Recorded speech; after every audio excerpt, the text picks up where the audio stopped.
ఓం శ్రీమన్మహాగణాధిపతయే నమః. ఓం శ్రీ మహాసరస్వత్యై నమః. ఓం శ్రీ గురుభ్యో నమః. హరి ఓం.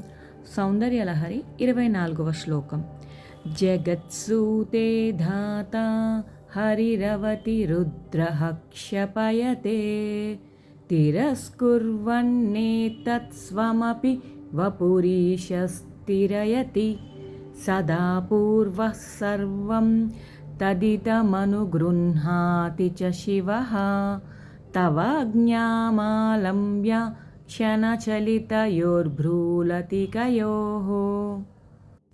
ఈ శ్లోకం యొక్క విశిష్టత అమ్మవారు పంచకృత్యాలకు మూల కారణమని చెప్పబడింది. ఇప్పుడు భావం చూద్దాము.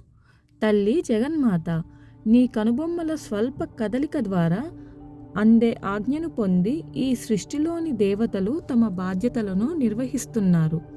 ఎలాగైతే బ్రహ్మ సృష్టిని చేస్తున్నాడో, విష్ణువు రక్షిస్తున్నాడో, రుద్రుడు సంహరిస్తున్నాడో, ఈశ్వరుడు లయం చేస్తున్నాడో, సదాశివుడు వీటన్నిటిని అనుగ్రహిస్తున్నాడో, అంటే సృష్టి, స్థితి, లయ, తిరోధాన, అనుగ్రహం ఈ పంచకృత్యాలను వారు నిర్వహించగలుగుతున్నారంటే అది కేవలం నీ కనుబొమ్మల కదలికల ద్వారా వారికి అందే ఆజ్ఞ వల్లనే సాధ్యం అవుతుంది.